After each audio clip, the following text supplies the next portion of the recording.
अस्सलाम वालेकुम स्टूडेंट्स, कैसे हैं आप सब। उम्मीद है सब खैरियत से होंगे। तो स्टूडेंट्स, आप सबको नाइन्थ क्लास की फ़िज़िक्स 2025 के चैप्टर 2 के लेक्चर में खुशामदीद। चैप्टर नंबर 2 काइनेमेटिक्स आज हमने वन शॉट वीडियो लेक्चर के अंदर कवर करना है। ये जो हमारी वन शॉट लेक्चर की सीरीज़ है, ये हमने नाइन्थ क्लास की बुक कंप्लीट डिटेल से पढ़ लेने के बाद इसको स्टार्ट किया है, ताकि हम बोर्ड की प्रिपरेशन कर सकें और तमाम चैप्टर्स को एक ही वीडियो लेक्चर के अंदर रिवाइज़ कर सकें, और ताकि उसके उसके अंदर जो इंपॉर्टेंट चीज़ें भी आ जाती हैं और कुछ पॉसिबल चीज़ें भी आ जाती हैं, एक्सपेक्टेड चीज़ें, सारी की सारी हम वन शॉट वीडियो लेक्चर्स के अंदर कवर करते हैं। यानी एक ही लेक्चर के अंदर पूरे चैप्टर को हम डिटेल से दोबारा ओवरव्यू कर लेते होते हैं। ठीक है, तो ये चैप्टर नंबर 2 का आज लेक्चर है। इससे पिछले लेक्चर में हमने चैप्टर नंबर 1 कवर किया था वन शॉट लेक्चर्स का। इसके अलावा नाइन्थ क्लास की फ़िज़िक्स 2025 की बुक के जितने भी लेक्चर्स हैं, तमाम लेक्चर्स को हम डिटेल से कवर कर चुके हैं। तो उन तमाम लेक्चर्स का लिंक, तमाम चैप्टर्स का आपको डिस्क्रिप्शन में मिल जाएगा। वहाँ से आप अपने रिस्पेक्टिव जो चैप्टर है, जो आप देखना चाहते हैं, उस लेक्चर को वॉच कर सकते हैं। ठीक है, इसके अलावा चैप्टर नंबर 2 है काइनेमेटिक्स। इसको स्टार्ट करते हैं, लेकिन स्टार्ट करने से पहले आपको एक चीज़ के बारे में पता होना चाहिए, वो ये कि ये चैप्टर, इसमें से पेपर में क्या क्या कुछ आता है। तो सबसे पहले इसमें से 2 एमसीक्यूज़ आपको पेपर में आएंगे, और शॉर्ट क्वेश्चन आपको इसमें से 2 से 3 शॉर्ट क्वेश्चन आ सकते हैं। ठीक है, और लॉन्ग क्वेश्चन और न्यूमेरिकल, इन दोनों में से कोई एक चीज़ इस पेपर में चैप्टर में से आपको कन्फर्म आएगी। ठीक है, ज़्यादा चांस जो है वो इस चैप्टर में से न्यूमेरिकल के आने का है, यानी कि इस चैप्टर में से न्यूमेरिकल आपको पेपर में आ सकता है। लॉन्ग क्वेश्चन आने का चांस कम है, लेकिन फिर भी हम long question, numerical, short, long, सारा कुछ एमसीक्यूज़ वगैरह कंप्लीटली डिटेल से कवर करेंगे। तो स्टार्ट करते हैं इंपॉर्टेंट लॉन्ग क्वेश्चन से। ठीक है, इस चैप्टर के जो इंपॉर्टेंट लॉन्ग क्वेश्चन है, तो अगेन हम वही टॉपिक से सिर्फ कवर कर रहे हैं जो स्मार्ट सिलेबस में शामिल है। यानी जो चीज़ें स्मार्ट सिलेबस में शामिल नहीं है, उन चीज़ों को हम नहीं देखेंगे। ठीक है, क्योंकि आपका जो इस साल 2026 में पेपर होना है, वो स्मार्ट सिलेबस के अकॉर्डिंग ही होना है, जो गवर्नमेंट ने आपको प्रोवाइड किया है। तो सबसे पहले इंपॉर्टेंट लॉन्ग क्वेश्चन है, ये जिनके ऊपर स्टार लगाए गए हैं, ये लॉन्ग क्वेश्चन मोस्ट इंपॉर्टेंट आप कह सकते हैं कि अगर इस चैप्टर में से लॉन्ग आया तो इनके आने का चांस काफ़ी ज़्यादा है। बाकी जिनके साथ पी लिखा हुआ है, इसका मतलब आपको पता है पॉसिबल होता है, यानी ये लॉन्ग क्वेश्चन आने का चांस कम होता है। ठीक है, तो सबसे पहला है how a vector can be represented graphically. तो ये लॉन्ग क्वेश्चन आप देख सकते हैं एक्सरसाइज के अंदर 2.1 लॉन्ग क्वेश्चन गिवन है। ठीक है, पेज नंबर 50 के ऊपर जो इस चैप्टर की एक्सरसाइज है, ये सारे इसके कंप्रीहेंसिव यानी लॉन्ग क्वेश्चन गिवन है। इनमें से जो स्मार्ट सिलेबस में कट है, उनके साथ क्रॉस लगा हुआ है, जो करने हैं वो टिक लगा हुआ है। ठीक है, और वही चीज़ यहाँ पर दोबारा लिखी हुई है। इसके बाद दूसरा लॉन्ग क्वेश्चन है differentiate between rest and motion and speed and velocity. ये भी एक्सरसाइज के अंदर गिवन है, लेकिन ये ज़्यादातर इसका शॉर्ट क्वेश्चन आने का चांस है। ये आपको फ़र्क में शॉर्ट क्वेश्चन में पूछेंगे, रेस्ट और मोशन में फ़र्क और स्पीड और वेलोसिटी में। लेकिन लॉन्ग क्वेश्चन में भी आ जाए तो हम इसे एग्जांपल्स की मदद से डिटेल से एक्सप्लेन कर लेंगे। अभी इन सारी चीज़ों को हम कवर करते हैं। ठीक है, आगे तीसरा लॉन्ग क्वेश्चन है differentiate between distance and displacement. ये भी एक्सरसाइज का लॉन्ग क्वेश्चन नंबर 2.4 है, पेज नंबर 50 पर ही। ठीक है, डिस्टेंस और डिस्प्लेसमेंट में आपने फ़र्क बताना है सिंपल एग्जाम्पल्स की मदद से। इसके बाद आगे लास्ट लॉन्ग क्वेश्चन है prove that area under speed time graph is equal to the distance covered by the object. ये लॉन्ग क्वेश्चन काफ़ी ज़्यादा इंपॉर्टेंट लग रहा है। ये एक्सरसाइज के अंदर लास्ट लॉन्ग क्वेश्चन है 2.6। ठीक है, ये भी आपको पेपर में आ सकता है। तो 2 लॉन्ग क्वेश्चन है जो कि मोस्ट इंपॉर्टेंट है, पहला और आखिरी, और ये दोनों ही एक्सरसाइज में गिवन है। इन दोनों लॉन्ग क्वेश्चन को, बल्कि चारों को हम एक एक करके अभी हम डिस्क्राइब करेंगे और इसको एक्सप्लेन करके अच्छे तरीके से याद कर लेंगे। इसके बाद इंपॉर्टेंट टॉपिक्स हैं, यानी ये वो टॉपिक्स होते हैं, कुछ बच्चे होते हैं जो कहते हैं कि हमने सिर्फ पेपर में पास होना है, हमें सिर्फ पासिंग मार्क्स चाहिए, हमें 60 बटा 60 नहीं चाहिए, या 50 या 55 नहीं चाहिए। उन बच्चों के लिए ये टॉपिक्स होते हैं कि वो सिर्फ इन्हीं टॉपिक्स को कवर कर लें और इंशाल्लाह उनके पेपर में अच्छे मार्क्स आ जाएंगे। ठीक है, यानी इन टॉपिक्स में से काफ़ी ज़्यादा कुछ पेपर में आता है। तो टॉपिक नंबर 2.1 से लेकर 6 तक जितने भी टॉपिक्स हैं, इनमें से शॉर्ट क्वेश्चन आपको आएंगे, और ये मोस्ट इंपॉर्टेंट टॉपिक्स हैं। ठीक है, इनमें से आपको कन्फर्म शॉर्ट क्वेश्चन आने हैं। इसके बाद टॉपिक नंबर 2.11 या 2.11 है, ये लॉन्ग क्वेश्चन है, यही वाला। ठीक है, एरिया वाला। और टॉपिक नंबर 2.13, इसमें से भी आपको शॉर्ट क्वेश्चन आएंगे। ये सारे टॉपिक्स आप अच्छे से इन्हें रिवाइज़ कर लें लॉन्ग और शॉर्ट के लिए, तो इंशाल्लाह आपकी पेपर के लिए तैयारी हो जाएगी और आप पास हो सकेंगे। इसके बाद आगे इंपॉर्टेंट न्यूमेरिकल्स हैं, यानी इस चैप्टर में कौन कौन से न्यूमेरिकल्स हैं जो कि इंपॉर्टेंट है बोर्ड में 5 नंबर का जो आपको क्वेश्चन आता है उसके लिए। तो 2.2 न्यूमेरिकल, 2.4, 2.7 और 2.9, और न्यूमेरिकल्स आपके बुक पे पेज नंबर 51 पर, ये लॉन्ग क्वेश्चन के अगले पेज पर ही गिवन है, तो यहाँ से आप इन न्यूमेरिकल्स को देख सकते हैं। ठीक है, इसको हम एक एक करके भी कवर कर लेंगे। इसके बाद आगे इंपॉर्टेंट शॉर्ट क्वेश्चन है एक्सरसाइज के, यानी एक्सरसाइज के अंदर आपको पता है एमसीक्यूज़ के साथ शॉर्ट और कंस्ट्रक्टिव रिस्पॉन्स यानी कॉन्सेप्चुअल क्वेश्चन भी दिए होते हैं।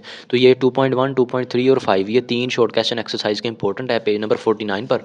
ये आपकी एक्सरसाइज का पेज नंबर 49 है, लॉन्ग क्वेश्चन के पिछले वाला पेज ही। तो ये इनमें से आपने जो इंपॉर्टेंट है वो कर लेने हैं, जो हमने यहाँ पर बताए हैं। इसके बाद आगे कंस्ट्रक्टिव रिस्पॉन्स क्वेश्चन है 2.6, जो पेज नंबर 50 पर ही गिवन है। ठीक है, ये कंस्ट्रक्टिव रिस्पॉन्स क्वेश्चन है, और ये 3 शॉर्ट क्वेश्चन इस पेज पे गिवन है और अगले शॉर्ट क्वेश्चन अगले पेज पर। तो 2.6 वाला जो है ये इंपॉर्टेंट कंस्ट्रक्टिव रिस्पॉन्स है, ये आपको पेपर में शॉर्ट क्वेश्चन के तौर पर आ सकता है। ठीक है, तो ये आपके एक्सरसाइज के शॉर्ट क्वेश्चन न्यूमेरिकल और कंस्ट्रक्टिव रिस्पॉन्स क्वेश्चन थे। बाकी इनके जो आंसर हैं वो भी आगे चल के आपको वीडियो में मिल जाएंगे, ठीक है। तो उनको आपने अच्छे से याद कर लेना है। इसके आगे लास्ट पर है इंपॉर्टेंट एक्स्ट्रा MCQs, यानी आपको MCQs कहाँ से आ सकते हैं। तो सबसे पहले पेज नंबर 29 आपने ओपन कर लेना है।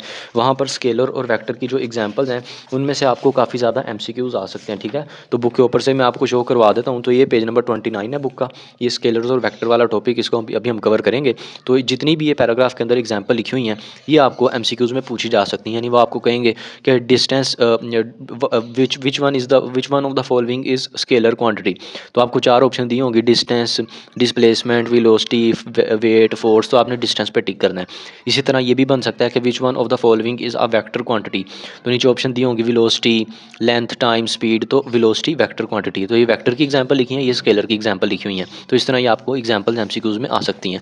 इसके बाद आगे पेज नंबर 34 से 37 तक SI यूनिट्स और क्वांटिटी, यानी इसके बाद अगले पेज से जो जितने भी शॉर्ट क्वेश्चन शुरू हो रहे हैं ये स्पीड एंड वेलोसिटी से, ठीक है। डिस्टेंस, डिस्प्लेसमेंट, स्पीड, वेलोसिटी, फिर आगे एक्सेलरेशन तक। तो ये सारी चीज़ों के आपने फार्मूले, यूनिट्स, क्वांटिटी, यानी ये कौन सी क्वांटिटी, स्केलर है, वेक्टर है, इनके ऐसे यूनिट्स क्या हैं, वो सारा कुछ आपने MCQs के लिए याद कर लेना है। इसके बाद आगे पेज नंबर 44, 45 पर इक्वेशन ऑफ मोशन गिवन है, ठीक है। उनको भी आपने अच्छे से याद कर लेना। और बिल्कुल उसी पेज के आगे ही एक स्पीड ऑफ लाइट की वैल्यू भी लिखी हुई है, उसको भी आप अच्छे से याद कर लेंगे MCQs के लिए। तो ये आप देख सकते हैं, ये इक्वेशन ऑफ मोशन लिखी हुई है फॉर फ्री फॉल एक्सेलरेशन के लिए, और ये simple general equation of motion लिखी हुई है, ठीक है। ये सेम ही है, बस उसमें एक ही जगह G पुट कर दिया हुआ है। तो ये इक्वेशन ऑफ मोशन को आपने याद रख लेना है, ये आपको शॉर्ट क्वेश्चन में भी पूछी जा सकती है। इसके अलावा G की वैल्यू भी आपको पता होनी चाहिए, 10 मीटर पर सेकंड स्क्वायर होती है। और जो लास्ट MCQs इस चैप्टर का इंपॉर्टेंट है वो है यूनिवर्सल स्पीड लिमिट वाला टॉपिक, यानी इसके अंदर स्पीड ऑफ लाइट की वैल्यू आपको गिवन है, ये आपको MCQs में पूछी जा सकती है। तो ये थे इस चैप्टर के इंपॉर्टेंट MCQs, इनको आपने अच्छे से प्रिपेयर करना है, इनकी वैल्यूज़ को, यूनिट्स वगैरह को खास तौर पर याद रखना है। इसके बाद आगे लास्ट पर है की पॉइंट्स, ठीक है। की पॉइंट्स क्या होते हैं, ये चैप्टर के एंड पर दिए होते हैं, हर चैप्टर के लास्ट पर ये कुछ समरी होती है पूरे चैप्टर की, जो इंपॉर्टेंट चीज़ें होती है। तो इनमें से ये जो पोजीशन वाला की पॉइंट है इसको आपने याद कर लेना है। ये चैप्टर के अंदर इसकी डेफिनेशन गिवन नहीं थी, लेकिन ये ओल्ड बुक में भी होता था और ये शॉर्ट क्वेश्चन काफ़ी बार आता होता था। तो इसीलिए आपने इसको याद करना है। वो आपसे पूछेंगे डिफाइन पोजीशन या व्हाट इज़ पोजीशन। तो ये पोजीशन की डेफिनेशन लिखी हुई है और आगे साथ एग्जाम्पल बनी हुई है। तो पोजीशन बेसिकली डिस्टेंस बताती है हमें किसी भी ऑब्जेक्ट का एक फिक्स पॉइंट से, ठीक है। जैसे H का मतलब होम यानी आपका घर, और S का मतलब स्कूल। तो आपके घर से आपके स्कूल के दरमियान जो फासला है, जो पोजीशन है, वो एक एरो के जरिए हम शो कर रहे हैं। तो इस तरह एग्जांपल भी आप इसके साथ बता सकते हैं, ठीक है। तो ये पेज नंबर 47 पे एक ही की पॉइंट। तो अब पूरे चैप्टर के इंपॉर्टेंट और पॉसिबल चीज़ों को देखने के बाद अब हम इस चैप्टर को बाकायदा शुरू करते हैं। इसके तमाम लेक्चर्स को जो हमने डिटेल से डिस्कस किया था, अब उन्हें इसी लेक्चर के अंदर एक एक करके डिटेल से एक्सप्लेन कर देंगे, ठीक है। तो ये चैप्टर नंबर 2 है काइनेमेटिक्स, आपकी बुक का पेज नंबर 28 से स्टार्ट हो रहा है, ठीक है। तो सबसे पहला जो पैराग्राफ है इसके अंदर काफ़ी सारे शॉर्ट क्वेश्चन हैं, और इसके अलावा आगे स्केलर्स और वेक्टर्स वाला जो टॉपिक है ये भी शॉर्ट क्वेश्चन के तौर पर ही है, ठीक है। तो अब इनको हम अपने नोट से कवर करते हैं। तो सबसे पहले मैकेनिक्स की डेफिनेशन है, डिफाइन मैकेनिक्स। तो मैकेनिक्स क्या होती है, ये बेसिकली फिजिक्स की ब्रांच है, ठीक है, जिसके अंदर हम किसी भी ऑब्जेक्ट की मोशन के बारे में पढ़ते हैं कि कोई ऑब्जेक्ट किस तरह मूव कर रहा है, कोई कार चल रही है, कोई एरोप्लेन है, ठीक है, कोई इंसान मूव कर रहा है। तो इस तरह किसी भी ऑब्जेक्ट की मोशन को हम मैकेनिक्स में डिस्कस करते हैं, और साथ में उसकी मोशन की वजह से बाकी चीज़ों पर क्या असर हो रहा है, उसके फिजिकल इफेक्ट्स क्या हैं, इन्वायरमेंट पर क्या चेंज आ रहा है, ठीक है, उस खुद ऑब्जेक्ट के ऊपर क्या क्या कुछ चेंज आ रहा है, उसका ग्राफ कैसे बन रहा है। तो ये सारा कुछ मैकेनिक्स में हम डिटेल से डिस्कस करते हैं। तो mechanics is the branch of physics that deals with the motion of object, ठीक है, मोशन ऑफ ऑब्जेक्ट इंपॉर्टेंट लफ्ज़ है, and physical effects which influence it. तो और इसके फिजिकल इफेक्ट जो कि इस मोशन पर असरअंदाज होते हैं, ठीक है। इसकी मैकेनिक्स की 2 ब्रांचेज होती हैं, काइनेमेटिक्स और डायनामिक्स, और इस चैप्टर का जो नेम है वो काइनेमेटिक्स ही है, डायनामिक्स चैप्टर नंबर 3 है, ठीक है। तो शॉर्ट क्वेश्चन नंबर 2 है डिफाइन काइनेमेटिक्स एंड डायनामिक्स, यानी अब आपने इनकी जो ब्रांचेज हैं उनको डिफाइन कर देना है। तो सबसे पहले काइनेमेटिक्स क्या होती है, तो बेसिकली आपने हमेशा याद रखना है, काइनेमेटिक्स जो होती है ना, ये मैकेनिक्स की वो ब्रांच है, फिजिक्स की वो ब्रांच है जिसके अंदर हम ऑब्जेक्ट की मोशन के बारे में तो पढ़ते हैं, लेकिन हम ऑब्जेक्ट की मोशन के जो काजेज़ हैं वो नहीं पढ़ते, यानी वो मोशन की जो वजूहात हैं, वो मोशन क्यों हो रही है, वो चीज़ हम नहीं पढ़ते। जबकि डायनामिक्स के अंदर हम ऑब्जेक्ट की मोशन की काजेज़ को भी पढ़ते हैं, यानी हम उसकी वजूहात भी पढ़ते हैं, वो मोशन किसी फोर्स की वजह से हो रही है, तो ये सारी चीज़ें, और फिर ग्राफ कैसे बन रहे हैं। Kinematics is the study of motion of object without discussing the causes of motion. तो ये चीज़ आपने याद रखनी है, दोनों में यही फ़र्क है बेसिकली। एग्जांपल इसकी काइनेमेटिक्स की लिखी हुई है, moving cars and buses on roads, ठीक है, एक सड़क है उसके ऊपर कार चल रही है, लेकिन वो मोशन कर रही है, हमें अब नहीं पता कि वो क्यों मोशन कर रही है, ठीक है। तो ये विदाउट डिस्कसिंग काजिंग जो होगा वो हम काइनेमेटिक्स के अंदर पढ़ेंगे। इसके बाद आगे डायनामिक्स है, डायनामिक्स के अंदर हम ऑब्जेक्ट्स की मोशन के बारे में पढ़ते हैं, लेकिन साथ में इसके काजेज को भी पढ़ते हैं। Dynamics is the study of motion of objects with discussing the causes of motion. Direction, ठीक है। तो ये फ़र्क आपने याद रखना है, आपको एमसीक्यूज़ में भी पूछा जा सकता है। एग्जाम्पल लिखी हुई है, aeroplanes flying through air and water flowing in canals etc। तो इस तरह आप इसकी एग्जाम्पल को भी याद रख सकते हैं। इसके बाद आगे शॉर्ट क्वेश्चन नंबर 3 है, differentiate between scalars and vectors. तो ये आपकी बुक का टॉपिक नंबर 2.1 यहाँ से स्टार्ट हो जाता है, ठीक है। ये आप बुक के ऊपर देख भी सकते हैं, इसके अंदर भी शॉर्ट क्वेश्चन काफ़ी सारे मौजूद हैं। मैग्नीट्यूड की डेफिनेशन है, स्केलर वेक्टर, इनकी एग्जाम्पल एमसीक्यूज़ में भी आती होती हैं। तो ये आप डिस्कस करते हैं। तो सबसे पहले स्केलर क्या होते हैं और वेक्टर्स क्या होते हैं। तो स्केलर के बारे में आपने याद रखना है, और वेक्टर दोनों ही फिजिकल क्वांटिटीज़ होती हैं। फिजिकल क्वांटिटीज़ क्या होती हैं हमने चैप्टर नंबर 1 में पढ़ा था, ठीक है। उससे लेक्चर का लिंक आपको आई बटन में मिल जाएगा। तो चैप्टर नंबर 1 में हमने पढ़ा था कि फिजिकल क्वांटिटी वो तमाम मिक़दारें होती हैं जिनको हम मेजर कर सकते हैं, जैसे किसी चीज़ की लेंथ, ठीक है, टाइम की मेजरमेंट हम कर सकते हैं, किसी जिस्म का टेम्परेचर मालूम कर सकते हैं। तो ये सारी की सारी जो क्वांटिटीज़ हैं वो फिजिकल क्वांटिटीज़ हैं, ठीक है। तो स्केलर्स और वेक्टर बेसिकली फिजिकल क्वांटिटीज़ ही होती हैं, लेकिन स्केलर का मैग्नीट्यूड होता है सिर्फ, और वेक्टर्स के मैग्नीट्यूड के साथ साथ इनकी डायरेक्शन भी होती है, ठीक है। ये चीज़ आपने याद रखनी है। मैग्नीट्यूड क्या होता है और डायरेक्शन क्या होती है। मैग्नीट्यूड के बारे में पहले समझते हैं। मिसाल के तौर पर कोई ऑब्जेक्ट है जिसकी लेंथ है 2 मीटर, तो ये जो वैल्यू है ना 2 मीटर, इसको हम कहते हैं इसका लेंथ का मैग्नीट्यूड है। बेसिकली जो मैग्नीट्यूड होता है इसका मतलब नंबर होता है, कोई वैल्यू, ठीक है। तो ये जो 2 है ये बेसिकली इस लेंथ का क्या है, मैग्नीट्यूड है। इसके ऑपोजिट अगर किसी जिस्म की स्पीड हमें मालूम है 2 मीटर पर सेकंड, ठीक है, तो ये जो 2 है ये इस वैल्यू के अंदर इसका मैग्नीट्यूड हो जाएगा, स्केलर क्वांटिटी हो जाएगी।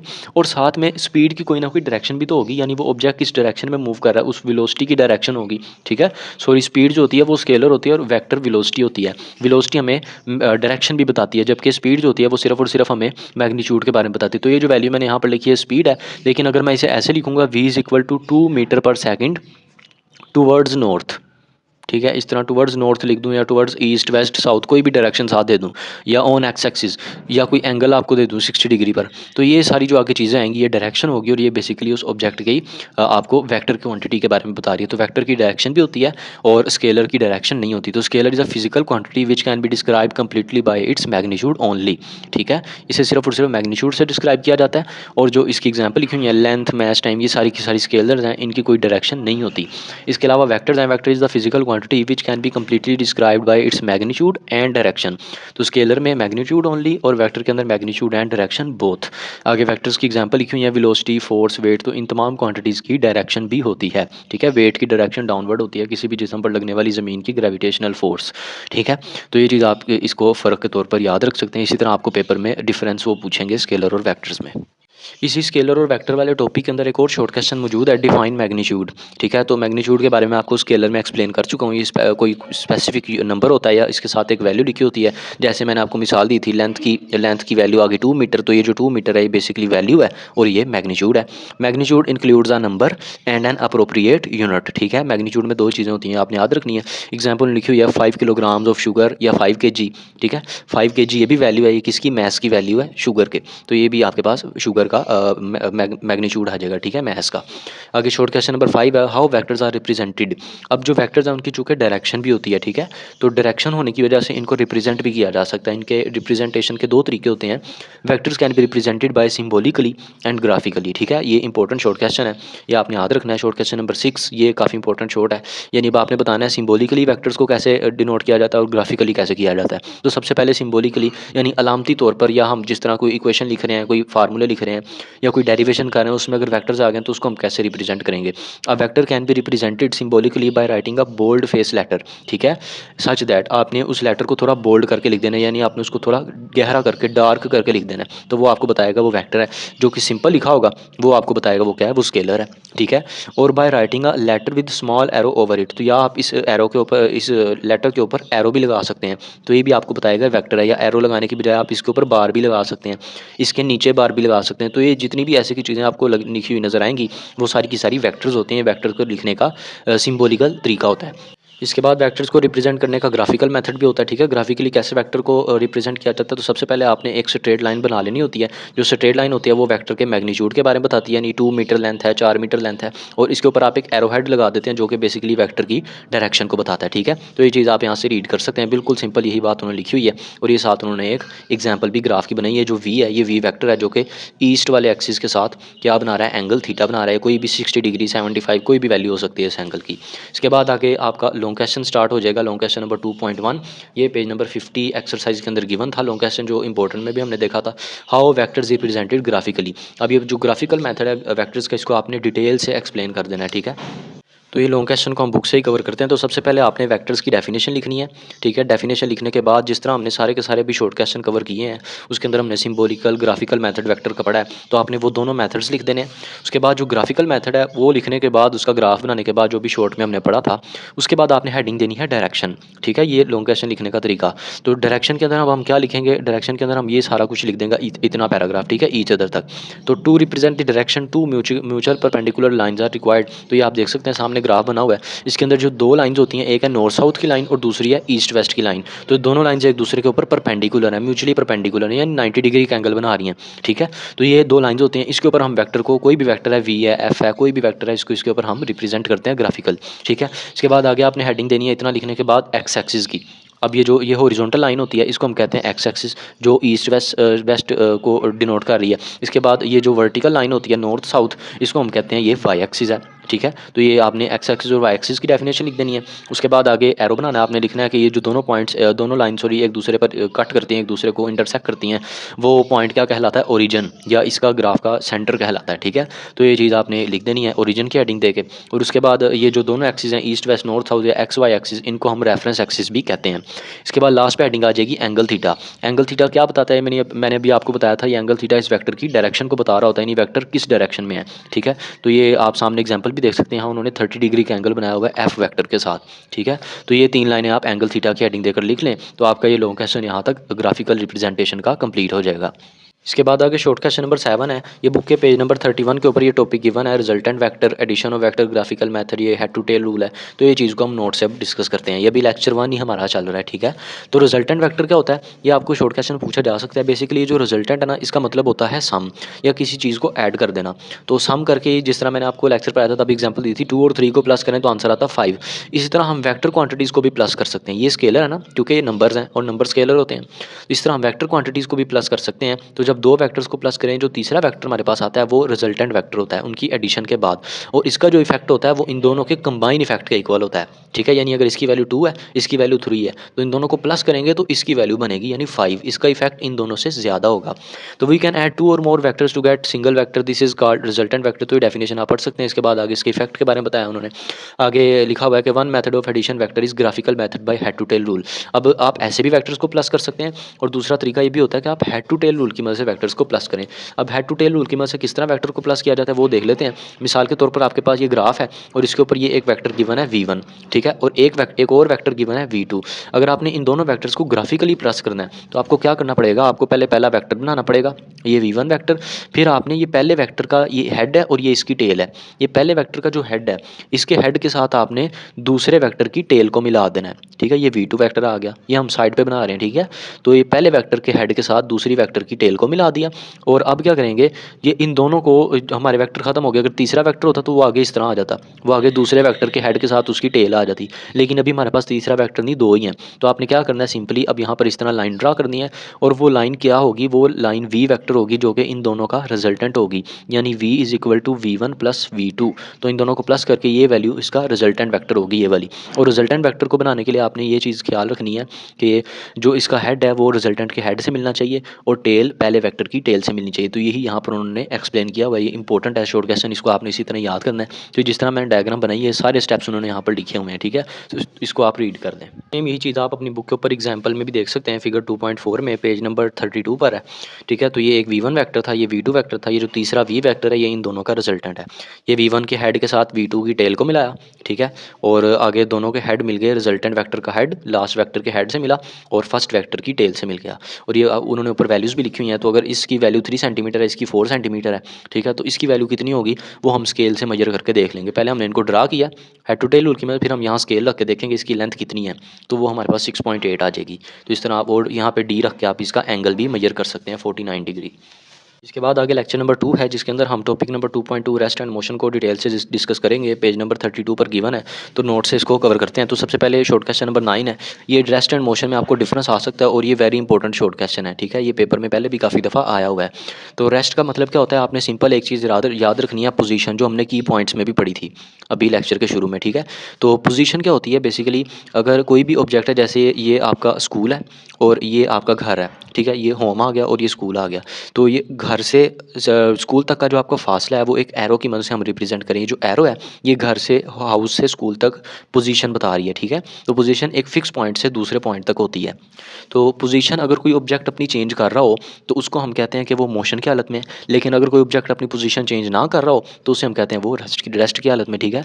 If a body does not change its position with respect to its surrounding it is said to be rest, और if a position continuously change its position with respect to its surrounding it is said to be in motion. तो ये दोनों की simple definition है position के reference से। इसके बाद आगे एग्जाम्पल लिखी हुई है रेस्ट की और मोशन की। तो अपने सराउंडिंग यानी इर्द गिर्द के हालात, यानी कोई दूसरा बंदा उसे खड़ा ऑब्जर्व कर रहा है उसके अकॉर्डिंग। तो एक मोटरसाइकिलिस्ट है, वो सड़क के ऊपर मोटरसाइकिल चला रहा है, दूसरे लोग हैं उसे देख रहे हैं, वो मोटरसाइकिलिस्ट सफ़र कर रहा है, वो मोशन की हालत में, ठीक है। तो लेकिन अगर वो एक जगह स्टिल खड़ा है तो दूसरे जो लोग हैं उसे ऑब्जर्व कर रहे हैं कि वो खड़ा हुआ है, वो रेस्ट की हालत में है। तो ये दोनों की एग्जाम्पल आप यहाँ पर लिख सकते हैं, ठीक है, ऑब्जर्वर के अकॉर्डिंग। इसके बाद आगे शॉर्ट क्वेश्चन नंबर 10 है। ये भी शॉर्ट क्वेश्चन इंपॉर्टेंट हो सकता है, यानी रेस्ट और मोशन जो होती है उनकी हालत रिलेटिव होती है। अब ये रिलेटिव होने का क्या मतलब है उसको उन्होंने एक एग्जाम्पल के जरिए एक्सप्लेन किया हुआ है, ठीक है, एक दूसरे के रिलेटिव होना। तो मिसाल के तौर पर एक आदमी है जो कि ट्रेन के अंदर खड़ा है, ठीक है, और ट्रेन मूव कर रही है, और बाकी जो लोग बैठे हैं ट्रेन के अंदर उसके उनके लिहाज से वो जो आदमी है वो रेस्ट की हालत में है। लेकिन अगर बाहर ट्रेन के बाहर सड़क पर जो लोग खड़े हैं वो क्या देख रहे हैं कि ट्रेन मूव कर रही है और उसके साथ साथ वो लोग भी मूव कर रहे हैं, जबकि लोग तो ट्रेन के अंदर अपनी अपनी सीटों पर बैठे हुए हैं। तो इस तरह रेस्ट और मोशन की हालत क्या है, एक दूसरे के रिलेटिव हैं, ठीक है। तो ये साथ आप इसकी एग्जांपल रीड कर लें, बिल्कुल सिंपल सी यही चीज़ उन्होंने यहाँ पर लिखी हुई है। इसके बाद आगे लेक्चर नंबर 3 है जिसमें हम शॉर्ट क्वेश्चन नंबर 10 कवर करेंगे, differentiate between distance and displacement. ये टॉपिक नंबर 2.4 है आपकी बुक के ऊपर, पेज नंबर 34 पर ये टॉपिक गिवन है, ठीक है, ये आप देख सकते हैं। तो इसको नोट से हम कवर करते हैं। तो डिस्टेंस का क्या मतलब होता है और डिस्प्लेसमेंट, इन दोनों में क्या फ़र्क होता है। सबसे पहले आपने याद रखना है डिस्टेंस एक स्केलर क्वांटिटी है और डिस्प्लेसमेंट एक वेक्टर क्वांटिटी है, ठीक है। यूनिट दोनों का मीटर ही होता है और दोनों फासले ही हैं, ठीक है। अगर ये मेरे पास ए पॉइंट है और ये मेरे पास बी पॉइंट है, तो इस पॉइंट से इस पॉइंट तक जाने के लिए जो रास्ते की लंबाई है, लेंथ ऑफ पाथ है, ठीक है, उसको हम क्या कहते हैं, वो इन दोनों पॉइंट्स के दरमियान फासला है। Distance is the length of actual path of motion, ठीक है, ये इसकी डेफिनेशन आ गई। अब डिस्प्लेसमेंट क्या होता है, आप इस पॉइंट से इस पॉइंट तक जाने के कितने रास्ते हो सकते हैं, बेशुमार रास्ते हो सकते हैं, आप ऐसे भी आ सकते हैं, आप पूरा पीछे से घूम कर फिर आ सकते हैं इस पॉइंट तक, ठीक है। आप इस पॉइंट से पूरे पेज से घूम के आए फिर भी इस पॉइंट तक आ सकते हैं। तो बहुत सारे रास्ते हैं ए पॉइंट से बी पॉइंट तक आने के लिए। तो क्या सारे के सारे डिस्टेंस ही हैं, तो सारे के सारे डिस्टेंस हैं, ठीक है। लेंथ ऑफ पाथ जो होती है वो डिस्टेंस ही होती है, फासला, वो डिपेंड करता है ऑब्जेक्ट कैसे डिस्टेंस कवर कर रहा है, कौन सा रास्ता इख्तियार कर रहा है। अब जो डिस्प्लेसमेंट है ये क्या होता है, ये ए पॉइंट से बी पॉइंट तक शॉर्टेस्ट डिस्टेंस यानी सबसे कम फासला, वो क्या है, वो ऐसी स्ट्रेट लाइन ही है, ठीक है। स्ट्रेट लाइन एक शॉर्टेस्ट पाथ है, शॉर्टेस्ट डिस्टेंस है, और इसको हम क्या कहते हैं, ये डिस्प्लेसमेंट कहलाता है। और बाकी सारे डिस्प्लेसमेंट नहीं है, वो डिस्टेंस है ओनली। तो displacement is the shortest distance between initial and final position of point of motion, ठीक है। बिल्कुल सिंपल डेफिनेशन, ये वेक्टर होता है, ये स्केलर होता है। इसके अलावा इसे हम एस से डोनेट करते हैं और ये इसे हम कैपिटल डी के ऊपर एक एरो लगा के डिनोट कर देते हैं। तो आगे इनकी रिप्रेजेंटेशन लिखी है और साथ उन्होंने एग्जाम्पल भी दी हुई है, ए से बी तक का फासला एस और ए से बी तक का डिस्प्लेसमेंट डी, और यूनिट दोनों के सेम है जो कि क्या है, मीटर। और ये टॉपिक चूँकि एक्सरसाइज के अंदर लॉन्ग क्वेश्चन के तौर पर भी गिवन है तो इसको लॉन्ग क्वेश्चन के तौर पर भी देख लेते हैं। तो सबसे पहले आपने वही शॉर्ट लिख देने हैं, लेकिन उनको आपने लाइन लगा के नहीं, इस तरह पूरी डिटेल से लिख देना है, ठीक है, पूरे पेज पर। इसके बाद आप यहाँ एक एग्जांपल लिख सकते हैं, उन्होंने यहाँ पर लिखी हुई है लाहौर से मुल्तान तक का फासला उन्होंने बताया, फिर डिस्प्लेसमेंट बताया हुआ है। तो ये चीज़ आप यहाँ एग्जाम्पल 1 दे दें और यहाँ पर एग्जाम्पल 2 की हेडिंग दे दें, ये आखिरी पैराग्राफ में। यहाँ पर वो आपको बता रहे हैं कि एक कार है जो ए से बी पॉइंट तक जा रही है, ये इस रास्ते को फॉलो कर रही है, तो ये इसका डिस्टेंस है, और अगर ये स्ट्रेट लाइन में जाएगी तो ये इस कार का क्या होगा, डिस्प्लेसमेंट होगा। तो ये चीज़ उन्होंने यहाँ पर लिखी है, इसको आप रीड कर लें।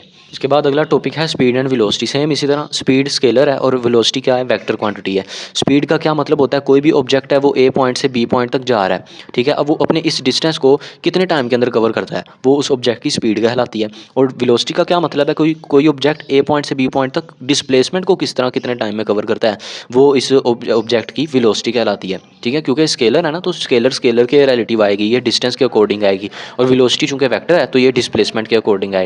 डिस्टेंस स्केलर होता है और डिस्प्लेसमेंट वेक्टर होता है। तो distance covered in unit time is called speed और displacement covered in unit time is called velocity. बिल्कुल सिंपल डेफिनेशन, और डेफिनेशन को देखकर उन्होंने यहाँ पर फार्मूला बनाया हुआ है। स्पीड के अंदर डिस्टेंस आता है तो यहाँ हमने एस लिख दिया, और यूनिट टाइम का मतलब टी से आपने डिवाइड कर देना है, और वी स्पीड होती है। इसके अलावा वी के ऊपर आप एरो लगा देंगे तो वेलोसिटी बन जाएगी, या आप इसको थोड़ा सा गहरा करके बोल्ड करके लिख दें, ठीक है। और आगे आपने डी और टी को डिवाइड करना है। डी का मतलब क्या है, displacement covered in unit time का मतलब टी से डिवाइड कर दिया। ये स्केलर क्वांटिटी वेक्टर क्वांटिटी और यूनिट दोनों के सेम होते हैं, मीटर पर सेकंड। वो कैसे, डिस्टेंस जो है उसका यूनिट मीटर और टाइम का यूनिट सेकंड, तो सेकंड ऊपर जाके सेकंड की पावर -1 हो जाएगी तो मीटर पर सेकंड बन जाएगा। सेम यहाँ पर भी डिस्प्लेसमेंट का यूनिट मीटर और टाइम का सेकंड, तो मीटर पर सेकंड दोनों का यूनिट होता है। इसके बाद आगे इंस्टेंटेनियस स्पीड लिखी हुई है। इंस्टेंट का मतलब होता है लम्हा या वक्फा, या किसी खास टाइम के अंदर, कोई इंस्टेंट के अंदर, किसी वक्फे के अंदर तो किसी चीज़ की स्पीड वो कहलाती है instantaneous speed. The speed of vehicle that is shown by speedometer at any instant, ठीक है, एट एनी इंस्टेंट का लफ्ज़ इंपॉर्टेंट है, इज कॉल्ड इंस्टेंटेनियस स्पीड। इसका यूनिट भी मीटर पर सेकंड ही होता है। बेसिकली ये स्पीड की टाइप ही है। बाद आगे शॉर्ट क्वेश्चन नंबर 13 है, यूनिफॉर्म और नॉन यूनिफॉर्म वेलोसिटी में आपने फ़र्क लिखना है। तो बेसिकली जो लफ्ज़ होता है ना यूनिफॉर्म, इसका मतलब होता है कांस्टेंट, या कोई चीज़ जो कि चेंज ना हो, फिक्स ही रहे, उसको हम यूनिफॉर्म कहते हैं, ठीक है। तो किसी भी ऑब्जेक्ट की वेलोसिटी यूनिफॉर्म कब होती है, जब उसकी स्पीड और डायरेक्शन वो चेंज ना हो, वो कांस्टेंट ही रहे, ठीक है। यानी अगर कोई ऑब्जेक्ट है ना, वो 5 मीटर पर सेकंड की रफ्तार से मूव कर रहा है टुवर्ड्स ईस्ट, ठीक है।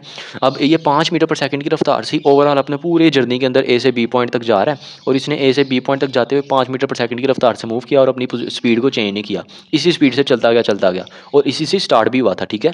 तो ऐसी स्पीड को हम क्या कहेंगे, वो यूनिफॉर्म स्पीड या यूनिफॉर्म वेलोसिटी कहला रही है, और इसकी डायरेक्शन भी चेंज नहीं हो रही है, यानी वो दोबारा बैक भी नहीं आ रहा है एक की तरफ, वो ए से बी की तरफ ही जा रहा है।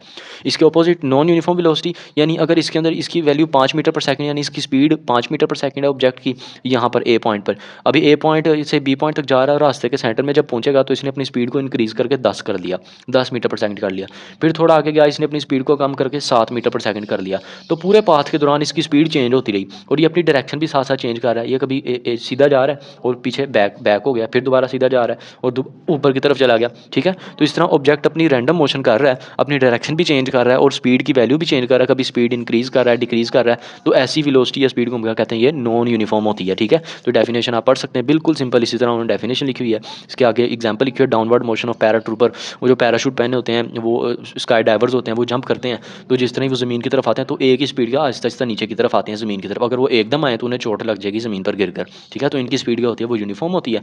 और vehicle has changing speed in all it's journey, और हमें आम हालात में जो गाड़ियाँ मोटरसाइकिलें नज़र आ रही हैं, इनकी स्पीड नॉन यूनिफॉर्म होती है, क्योंकि कभी आप जा रहे हो तो रास्ते में कोई रुकावट आ जाए तो आपको अपनी स्पीड थोड़ी स्लो करनी पड़ जाती है, फिर जब सड़क बिल्कुल फ्लैट हो तो आपको अपनी स्पीड इंक्रीज़ कर लेनी पड़ती है। तो इस तरह कभी आप इंक्रीज़ करते हैं, कभी डिक्रीज़ करते हैं, तो तमाम व्हीकल जो होती हैं इनकी स्पीड चेंजिंग होती है, और इसीलिए इसको नॉन यूनिफॉर्म वेलोसिटी कहते हैं। तो ये बिल्कुल सिंपल डेफिनेशन है। उसके बाद आगे कन्वर्ट यूनिट वाला शॉर्ट क्वेश्चन आपको आ सकता है, और ये पेपर में पहले भी काफ़ी दफ़ा आया हुआ है। स्पीड के जो यूनिट होते हैं ना, वो मीटर पर सेकंड होने के साथ साथ एक और यूनिट होता है, वो होता है किलोमीटर पर आवर। अब आप मीटर पर सेकंड को किलोमीटर पर आवर में भी चेंज कर सकते हैं, किलोमीटर पर आवर में आपको वैल्यू दी हो तो उसको आप मीटर पर सेकंड में भी चेंज कर सकते हैं। तो ये जो चीज़ें इसको हम न्यूमेरिकल में डिस्कस कर लेंगे। अभी फिलहाल हम आगे चलते हैं अगले लेक्चर के ऊपर। इसके बाद आगे शॉर्ट क्वेश्चन नंबर 15 है, डिफाइन एक्सेलरेशन, ठीक है। एक्सेलरेशन की आपने डेफिनेशन करनी है। ये टॉपिक नंबर 2.6 है, बुक के पेज नंबर 36 के ऊपर गिवन है, ये आप देख सकते हैं। तो एक्सेलरेशन क्या होता है, इसकी डेफिनेशन आपने याद रखनी है कि कोई भी ऑब्जेक्ट अपनी वेलोसिटी को टाइम के लिहाज से चेंज कर रहा हो तो उसको हम कहते हैं उस ऑब्जेक्ट का एक्सेलरेशन, ठीक है। Change in velocity per unit time, तो time rate of change of velocity is called acceleration. और टाइम रेट का मतलब आपने उसको टी से डिवाइड कर देना है, ठीक है। और चेंज ऑफ वेलोसिटी का क्या मतलब होता है, डेल्टा वी। तो किसी भी चीज़ में जब आपने चेंज फाइंड करना हो तो मैथ में आपने सिंबल पढ़ा होगा डेल्टा, जो ट्रायंगल शेप होती है, ये बेसिकली बताती है उस ऑब्जेक्ट में चेंज। तो ये डेल्टा वी का मतलब चेंज इन वेलोसिटी, तो आपने इसको डेल्टा वी से डिवाइड कर देना है। तो change in velocity in unit time या rate of change of velocity is called acceleration. अब ये जो चेंज होता है इसका क्या मतलब होता है, कोई भी पॉइंट ए है और ये कोई पॉइंट बी है, ये इनिशियल पॉइंट है और ये फाइनल पॉइंट है। ए से बी पॉइंट तक किसी ऑब्जेक्ट ने किसी वेलोसिटी से मूव करना है, यहाँ पर इसकी वेलोसिटी कुछ हो रहा है, यहाँ पर इसकी वेलोसिटी कुछ हो रहा है। अब ये इनिशियल और फाइनल, इन दोनों वैल्यूज़ को अगर हम माइनस कर देंगे तो वो हमारे पास बेसिकली इस ऑब्जेक्ट की वेलोसिटी में चेंज आ जाएगी, ठीक है। तो v f minus v i, यानी final minus initial velocity is equal to delta v, change in velocity. तो इसी चीज़ के डेफिनेशन के अकॉर्डिंग उन्होंने फार्मूला बनाया हुआ है एक्सेलरेशन का, acceleration is equal to v f minus v i over t. वैसे जो एक्सेलरेशन का फार्मूला बनता है डेफिनेशन के अकॉर्डिंग वो ये बनता है ना, a is equal to delta v over t, यानी change in velocity in unit time. अब डेल्टा वी की जगह हमने v f minus v i put कर दिया, नीचे टी आ गया। तो ये भी एक्सेलरेशन का फार्मूला है जो कि हम न्यूमेरिकल में यूज़ करेंगे। इसके अलावा एक्सेलरेशन का यूनिट होता है मीटर पर सेकंड स्क्वायर। वो कैसे, स्पीड का यूनिट या वेलोसिटी का यूनिट मीटर पर सेकंड होता है, टाइम का सेकंड होता है। तो इस सेकंड ऊपर जाके -1 हो जाएगा, तो ऊपर ऑलरेडी -1 है, तो -1 -1 -2 हो जाएंगे, तो एम एस -2 आपका आंसर आ जाएगा। और एक्सेलरेशन भी क्या है, एक वेक्टर क्वांटिटी है, ये एमसीक्यूज में भी आपको पूछा जा सकता है। इसके अलावा आगे एक्सेलरेशन की टाइप्स आ जाती हैं, पॉजिटिव हो सकता है एक्सेलरेशन, नेगेटिव हो सकता है, ठीक है। तो अगर किसी ऑब्जेक्ट की वेलोसिटी इंक्रीज हो रही हो, जैसे ये ए पॉइंट है और ये बी पॉइंट है, ठीक है, बार बार इसी की मिसाल ध्यान में रखें तो आपको समझ आ जाएगा। और इस ऑब्जेक्ट ने ए से बी पॉइंट की तरफ जाना है, तो अगर ये ऑब्जेक्ट अपनी स्पीड को इंक्रीज़ कर रहा है, 5 मीटर पर सेकंड से शुरू किया, इंक्रीज़ करता जा रहा है, 10 कर रहा है, 12 कर रहा है, 13 कर रहा है, 20 मीटर पर सेकंड हो गई। तो स्पीड किसी ऑब्जेक्ट की अगर चेंज हो रही हो, इंक्रीज़ हो रही हो, ठीक है, ठीक है। तो तब उस ऑब्जेक्ट का एक्सेलेरेशन क्या होता है, वो पॉजिटिव एक्सेलेरेशन होता है। If the velocity of body increasing, ठीक है, its acceleration is said to be positive. और फार्मूला आप वही एक्सेलेरेशन का ओल्ड वाला ही लिख दें। इसके बाद आगे सेकंड टाइप एक्सेलेरेशन की आ जाएगी नेगेटिव एक्सेलेरेशन, या जिसको हम रिटार्डेशन या डीसेलरेशन भी कहते हैं, ठीक है। इसका ये नेम है और ये इंपॉर्टेंट शॉर्ट क्वेश्चन है। तो बिल्कुल उसके पॉजिटिव एक्सेलेरेशन के ऑपोजिट, यानी अगर कोई ऑब्जेक्ट अपनी स्पीड को डिक्रीज कर रहा हो, 10 मीटर पर सेकंड से शुरू किया और 7 पे आ गया, 6 पे आ गया, 2 मीटर पर सेकंड पे आ गया, 0 हो गई, तो इस तरह ऑब्जेक्ट ने अपनी स्पीड को डिक्रीज कर दिया, कम कर लिया, तो फिर हम क्या कहेंगे कि उस ऑब्जेक्ट ने नेगेटिव एक्सेलेरेशन किया, उसका जो एक्सेलेरेशन है वो नेगेटिव है, time rate of change of velocity. तो ये इसकी डेफिनेशन है और फार्मूले में आपने क्या करना है, बस यही फार्मूला आपने दोबारा लिखना है एक्सेलेरेशन का, a is equal to v f minus v a over t, और इसके साथ आपने बस यहाँ पर माइनस लगा देना है, जो कि नेगेटिव एक्सेलेरेशन या रिटार्डेशन को बताएगा। इसके बाद आगे शॉर्ट क्वेश्चन नंबर 17 है, यूनिफॉर्म और नॉन यूनिफॉर्म एक्सेलेरेशन में फ़र्क आपको पूछा हुआ है अगले पेज पर बुक के ऊपर, सेम उसी तरह जिस तरह यूनिफॉर्म नॉन यूनिफॉर्म वेलोसिटी थी। तो यूनिफॉर्म एक्सेलेरेशन में क्या होता है, आपने याद रखना है कि अगर कोई भी ऑब्जेक्ट है, अब उसकी जो चेंज इन वेलोसिटी आ रहा है ए पॉइंट से बी पॉइंट तक जाते हुए, अगर वो अपनी वेलोसिटी में चेंज कर रहा है, अगर ये जो चेंज इन वेलोसिटी है ये सेम रहे पूरे रास्ते के दौरान, ठीक है, फिर हम कहेंगे उसका जो एक्सेलेरेशन है वो यूनिफॉर्म है। लेकिन अगर ए से बी पॉइंट तक जाते हुए उसकी वेलोसिटी में चेंज हो आ रहा है, वो कांस्टेंट नहीं है, उसकी वैल्यू बार बार चेंज होती जा रही है, कभी 2 मीटर पर सेकंड आ रही है, कभी 1 मीटर पर सेकंड आ रही है, कभी 5 आ रही है, तो फिर उसका जो एक्सेलेरेशन है वो क्या है, नॉन यूनिफॉर्म एक्सेलेरेशन है, ठीक है। यानी अगर कोई ऑब्जेक्ट की वेलोसिटी चेंज होगी तो फिर उसका एक्सेलेरेशन नॉन यूनिफॉर्म होगा, और किसी ऑब्जेक्ट की वेलोसिटी चेंज नहीं होगी तो फिर उसका एक्सेलेरेशन यूनिफॉर्म होगा। If time rate of change of velocity remain same then acceleration is called uniform, और नॉन यूनिफॉर्म के बिल्कुल इसके ऑपोजिट, ठीक है। एग्जांपल सेम वही यूनिफॉर्म नॉन यूनिफॉर्म मोशन वाली हमने यहाँ पर दे दी, पैराट्रूपर और व्हीकल वाली ही। के बाद आगे लेक्चर नंबर 4 है, इसमें हम ग्राफ वगैरह के बारे में डिस्कस करेंगे। टॉपिक नंबर 2.7 आपकी बुक के अंदर पेज नंबर 38 के ऊपर आप देख सकते हैं। तो इसमें काफ़ी सारे शॉर्ट क्वेश्चन हैं, इनको आप डिस्कस करते हैं। और ये जो आपके सामने यहाँ फिगर में उन्होंने बनाया हुआ है, इसको ग्राफ पेपर कहते हैं, आपको किसी भी स्टेशनरी वाली शॉप से ईजिली मिल जाता है, ठीक है। तो ग्राफ क्या होता है, सबसे पहले ग्राफ का मतलब होता है कि इसे हम पिछले टॉपिक से थोड़ा रिलेट करते हैं, जब हमने uniform non uniform acceleration velocities के बारे में पढ़ा कि अगर कोई ऑब्जेक्ट है वो ए पॉइंट से बी पॉइंट तक जा रहा है, तो इस पूरे रास्ते के दौरान अगर उसकी वेलोसिटी में चेंज आ रहा है, ठीक है, या चेंज नहीं आ रहा, तो ये जो चेंज है इसको हम ग्राफ की मदद से रिप्रेजेंट कर सकते हैं। वो ग्राफ कैसे हो सकते हैं, वो ग्राफ हमारे पास इस तरह कर्व लाइन भी हो सकती हैं, वो ग्राफ हमारे पास स्ट्रेट लाइन भी हो सकती हैं, इवन कि वो ग्राफ हमारे पास कोई शेप्स भी हो सकती हैं, ठीक है। तो ट्रायंगल हो सकती है, सर्कल, कोई भी शेप बन सकती है, ठीक है। तो ये सारे के सारे जो होती हैं इनको हम ग्राफ कहते हैं। पिक्टोरियल डायग्राम्स होती हैं, जो graph is a pictorial diagram in the form of straight line और curve which shows the relationship between two physical quantity, और वो दो फिजिकल क्वांटिटी के बारे में हमें रिलेशनशिप बताता है। और वो दो फिजिकल क्वांटिटीज़ कौन सी होती हैं, आप देख सकते हैं, एक एक्स एक्सिस है और एक वाई एक्सिस है। इन्हीं के ऊपर हम वो दो फिजिकल क्वांटिटीज़ बनाते हैं। जैसे कि हम स्पीड और टाइम के दरमियान ग्राफ बना सकते हैं, हम डिस्टेंस और टाइम के दरमियान ग्राफ बना सकते हैं, ठीक है। तो इस तरह आपने ये चीज़ याद रखनी है। और ये यहाँ पर उन्होंने ग्राफ बना के आपको दिखाया होगा कि इसके ऊपर हम सारे के सारे ग्राफ्स बनाते हैं। इसके बाद आगे शॉर्ट क्वेश्चन नंबर 19 है, ग्राफ पेपर की आपने डेफिनेशन करनी है। तो ये वही चीज़ है, ये वही पेपर है जिसके ऊपर आप सिंपली ग्राफ को बनाते हैं, जिसके ऊपर हॉरिजॉन्टल और वर्टिकल लाइंस होती हैं और काफ़ी सारे इसके ऊपर बॉक्सेस बने होते हैं छोटे छोटे, ठीक है। तो ये ग्राफ पेपर होता है और यही यहाँ पर उन्होंने यही चीज़ इसकी डेफिनेशन लिखी हुई है। और इसके अंदर हर बॉक्स के अंदर 10-10 लाइनें होती हैं। तो ये लिखा हुआ है कि every 10th line is a thick line on graph paper. तो ये चीज़ आप याद रख सकते हैं। इसके बाद आगे शॉर्ट क्वेश्चन नंबर 20 है। इस शॉर्ट क्वेश्चन के अंदर हम ग्राफ के अंदर जो फिजिकल क्वांटिटीज़ इस्तेमाल हो रही हैं, एक्स एक्सिस पे और वाई एक्सिस पे जो क्वांटिटीज़ बनाते हैं उनके बारे में पढ़ते हैं। तो कुछ इंडिपेंडेंट होती है और जो कुछ जो होती हैं वो डिपेंडेंट होती हैं, ठीक है।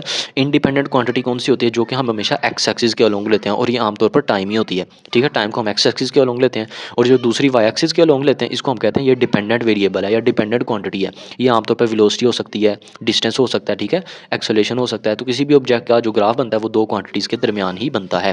तो ये आप इसकी डेफिनेशन पढ़ सकते हैं। वाई एक्सिस के अलोंग जो लीजिए वो डिपेंडेंट, जो एक्स एक्सिस के अलोंग लीजिए वो इंडिपेंडेंट। और डिस्टेंस टाइम ग्राफ के अंदर एस टी ग्राफ के अंदर वो टाइम क्या होगा, इंडिपेंडेंट होगा। और डिस्टेंस टाइम के अंदर जो एस होगा, ये जो वाई एक्सिस के अलोंग लिया जाएगा एस, ये क्या होगा, डिपेंडेंट होगा, ठीक है। इसी टॉपिक के अंदर ग्राफ के आगे टाइप्स लिखी हुई हैं, डिस्टेंस टाइम ग्राफ और स्पीड टाइम ग्राफ, दो टाइप्स उन्होंने एक्सप्लेन की हुई हैं। तो सबसे पहले हम डिस्टेंस टाइम ग्राफ के बारे में पढ़ते हैं, ये क्या होता है।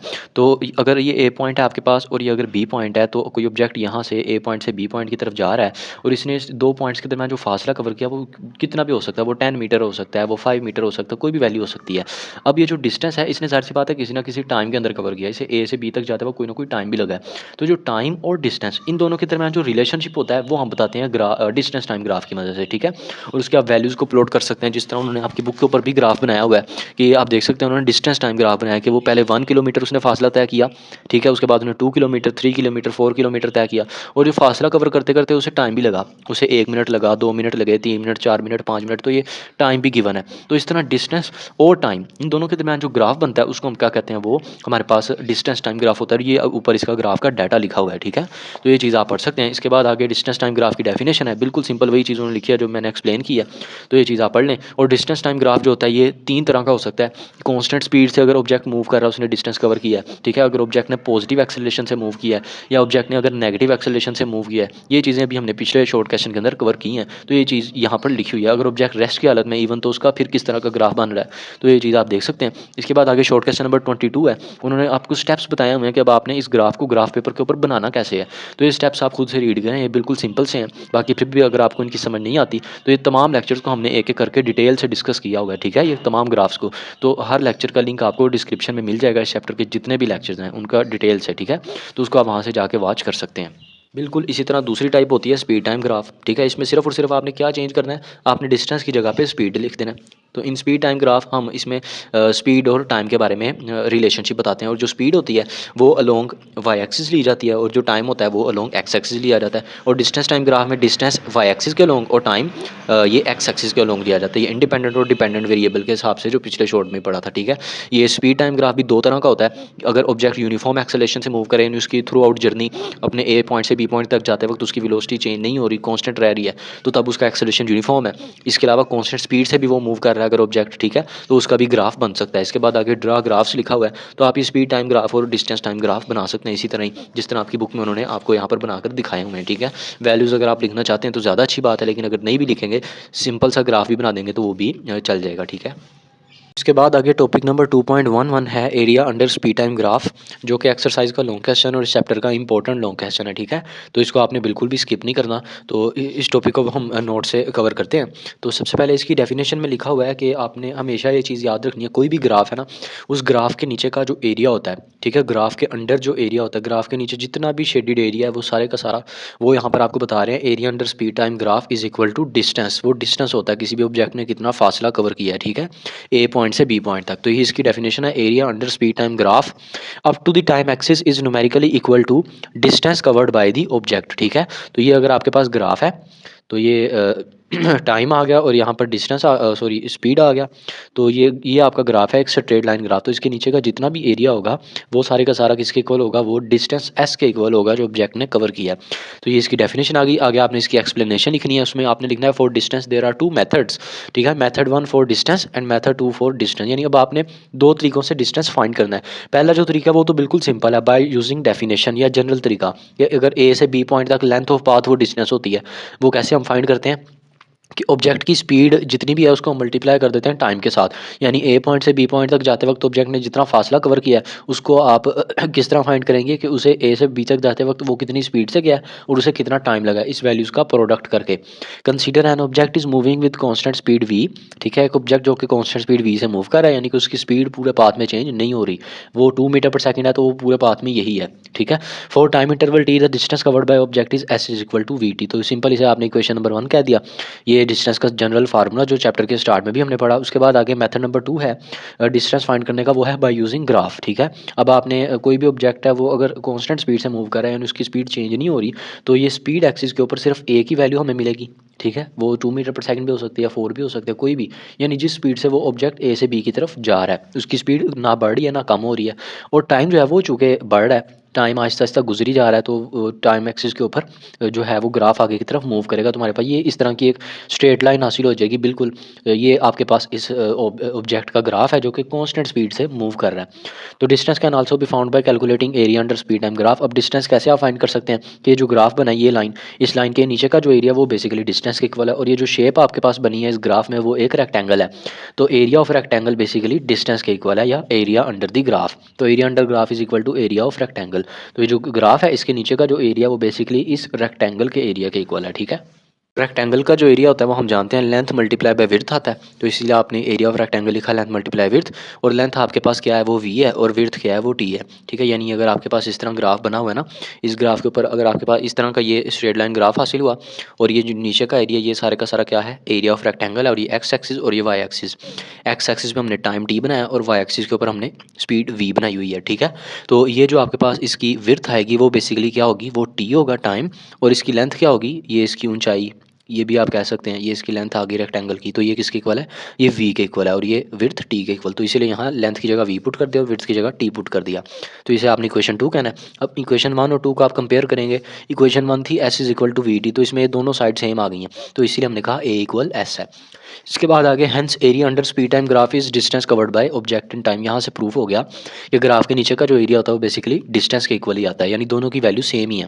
इसके बाद आगे केस नंबर 2 है, इसमें जो ऑब्जेक्ट है उसकी स्पीड इंक्रीज हो रही है, वो यूनिफॉर्म स्पीड से तो चल रहा है कॉन्स्टेंट स्पीड, लेकिन उसकी स्पीड क्या इंक्रीज हो रही है, तो उसका ग्राफ अब ऐसे लाइन नहीं बनेगी बल्कि वो इस तरह इंक्रीजिंग लाइन बनेगी। तो ये आप देख सकते हैं इंक्रीजिंग लाइन ग्राफ बन गया, और इसके नीचे का जो एरिया है वो ये अब आपके पास जो शेप बनी वो एक ट्राइंगल है, राइट एंगल ट्राइंगल है। ठीक है, अब आपने इसका एरिया फाइंड करना है। तो इसमें सिंपली यही चीज़ लिखी हुई है, now consider speed of object increases uniformly, so object is so graph is straight line, ये स्ट्रेट लाइन ग्राफ आपको मिल गया अगर इसकी स्पीड यूनिफॉर्मली इंक्रीज हो रही है। Hence we can see that it speed increases from zero to v in time t, और ये बात इंपॉर्टेंट लिखी हुई है यहाँ पर कि इस ऑब्जेक्ट की स्पीड जीरो से वी तक इंक्रीज होगी। पहले यहाँ पर जब वो था तो वो रेस्ट की हालत में रुका हुआ था, फिर आहिस्ता आहिस्ता उसने चलना शुरू किया, तो उसकी स्पीड बढ़ते बढ़ते किसी वैल्यू पे पहुंच गई, 2 मीटर पर सेकंड होगी, 4 मीटर पर सेकंड होगी, तो वो जो वैल्यू है वो क्या है, वी है, और स्टार्टिंग जीरो यानी इनिशियल पोजीशन उसने जीरो से शुरू किया था। ठीक है, और टाइम टी उसे लगा। एवरेज स्पीड हम कैसे फाइंड करेंगे, किसी भी चीज़ की एवरेज फाइंड करनी हो तो हम तमाम चीज़ों को प्लस करते हैं और 2 से डिवाइड करते हैं। यहाँ हमारे पास दो ही वेलोसिटीज़ हैं, एक इनिशियल और एक फाइनल।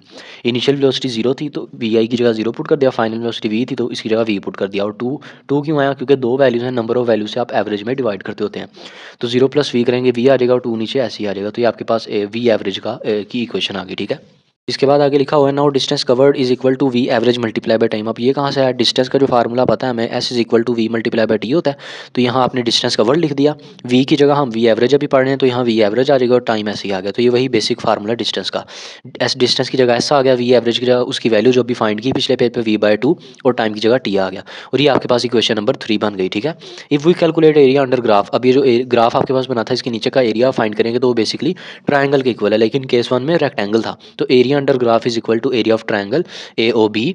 ठीक है, और ट्राइंगल का जो एरिया होता है वो होता है half perpendicular multiply by base, ये ट्राइंगल का परपेंडिकुलर होता है, ये बेस होता है, और ये साइड को हम हाइपोटेन्यूज कहते हैं या डायगोनल। ठीक है, तो परपेंडिकुलर और बेस को आप मल्टीप्लाई करें तो आपके पास ट्राइंगल का एरिया आ जाता है, या हाइट मल्टीप्लाई बेस भी आप कह सकते हैं।